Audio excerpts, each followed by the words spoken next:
Bom, meus amigos, neste vídeo eu gostaria de falar um pouco para vocês conhecerem o Allan Kardec. Conhecem Allan Kardec? Já ouviram falar? E o Espiritismo? Vamos entender. Allan Kardec, na França, em meados do século XIX, um professor cético acabou cedendo às estranhas evidências que encontrou. Esse francês de Lyon concebeu e divulgou algo que pode ser definido como uma, abre aspas, ciência espiritual, fecha aspas. O conhecimento preconizado por Léon Hippolyte Denisard de Rivail, 1804 a 1869, um filósofo e educador tão afeito à ciência que frequentava várias academias científicas. Ele frequentava várias academias científicas. O que ele buscava? Buscava o progresso e a regeneração moral e intelectual da humanidade. Moral e intelectual da humanidade. Chamou a filosofia que vem a conceber de, entre aspas, espiritismo, pois se baseou nos estudos que realizou sobre a manifestação dos espíritos a partir do ano de 1855. Em 1857, Rivail começou a publicar suas conclusões sobre o pseudônimo de Allan Kardec. Foi aí que entrou Allan Kardec. O nome que recebera em uma das suas encarnações, de acordo com ele, na qual tinha sido um druida gaulês. Um dos preceitos revolucionários do espiritismo que Kardec definiu como uma ciência experimental e doutrina filosófica, vírgula, era uma interpretação diferente da sentença de Jesus Cristo, vírgula, abre aspas, ninguém vem ao Pai senão por mim, está em João 14,6. Geralmente entendida como, abre aspas, só a igreja leva ao Pai, fecha aspas. Em vez desse pensamento, Allan Kardec propunha o fora da caridade não há salvação, entre aspas. Fora da caridade não há salvação, ele mudou. Tal era uma visão específica do exemplo de Jesus Cristo, grande inspirador do Espiritismo. Sabia que Cristo foi o grande inspirador do Espiritismo, de acordo com Allan Kardec.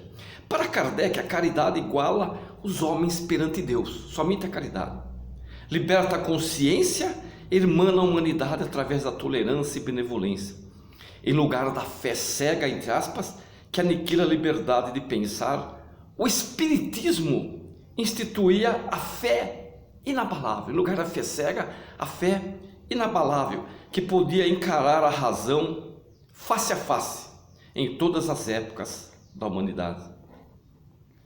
De acordo com as correntes espíritas, Allan Kardec, que é o fundador do kardecismo, foi Allan Kardec, propôs um cristianismo, que cristianismo? Redivivo, cristianismo redivivo, entre aspas. Ele que propôs isso. O que seria? Uma nova leitura da mensagem de Jesus Cristo.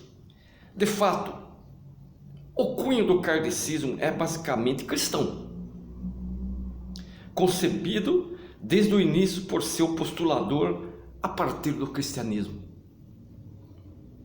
De acordo com seus seguidores, Kardec abraçou a missão de codificar a doutrina que Jesus prometera no Sermão do Cenáculo, também conhecido como Santa Ceia, entre aspas. Naquela ocasião da Santa Ceia, Jesus havia dito aos discípulos que mandaria um Consolador, vocês lembram? Está no Novo Testamento.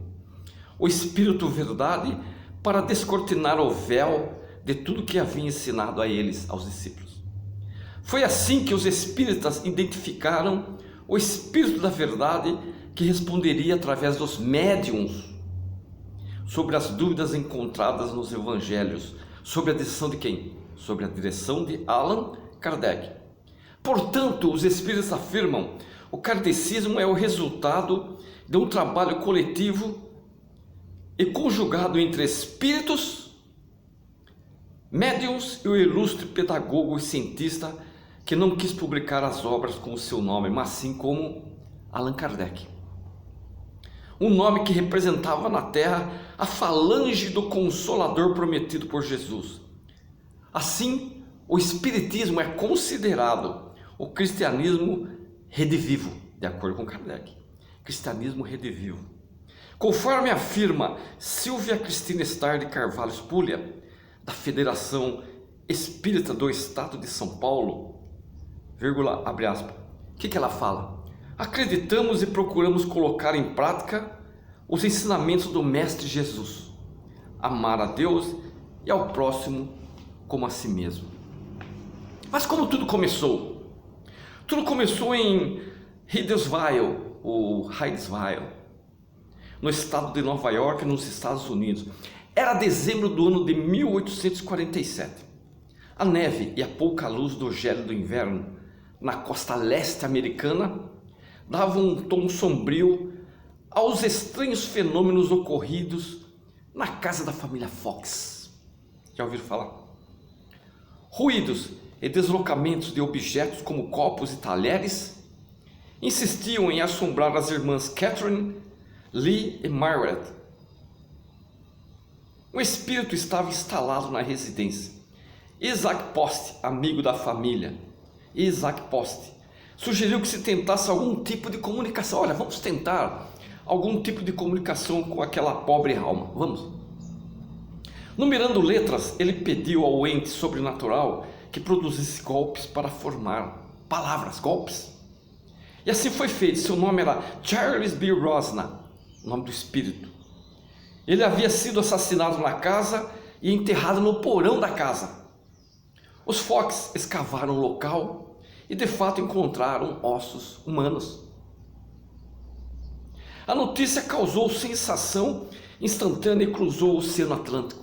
Foi instantâneo, despertando a curiosidade de milhares na Inglaterra e na Alemanha. No ano de 1854, um professor francês, como eu falei, Hippolyte Rivail, ele também se interessou por esses fenômenos, aí criou o Espiritismo. Por conselho dos espíritos, ele adotou o nome de Allan Kardec, não o nome dele. Sob essa identidade, Allan Kardec publicou diversas obras, como O Livro dos Espíritos, em 1858, e o Evangelho segundo o Espiritismo, no ano de 1864. Era o início do espiritismo kardecista. A doutrina de Allan Kardec se tornou a escola mais difundida do espiritualismo ao redor do mundo. Em comum, todas elas acreditam na possibilidade de comunicação com os mortos. Todas as escolas acreditam na possibilidade de comunicação com os mortos, que ocorre por meio do quê? Por meios materiais, como no caso das chamadas mesas girantes, entre aspas. Mesas girantes, que seriam quando os espíritos dão pancadas no chão, usando os pés de uma mesa ou de uma cadeira, são as mesas girantes. A ponte para o além, entre aspas, é feita por indivíduos de extraordinária sensibilidade a fenômenos sobrenaturais. Quem seriam esses indivíduos que fazem a ponte para o além? Os médiuns. O Espiritismo não rompeu com as ideias cristãs. O próprio Allan Kardec era católico, além de ser maçom, ele também era maçom. A originalidade da crença está no conceito de evolução, isto é, os seres evoluem com a reencarnação, vidas após vidas. A reencarnação e a vida futura deixa de ser uma hipótese para se tornar uma realidade palpável. Allan Kardec insistiu no fato de que a doutrina espírita, no fundo, é uma ciência, ele falava, e que sua moral está de acordo com os ensinamentos de São Paulo apóstolo, São Francisco de Assis, Buda e Mahatma Gandhi, entre outros grandes guias espirituais da humanidade. Aqui no Brasil nós tivemos Chico Xavier, o mineiro de Uberaba, Minas Gerais. Foi um grande espírita, foi o mais famoso médium e divulgador do espiritismo no Brasil. Foi ele, o Chico Xavier. Ele psicografou mais de 412 livros ao longo de sua vida. Nossa, 412 livros ao longo de sua vida. Isso é um pouco sobre o espiritismo, para vocês entenderem. Obrigado.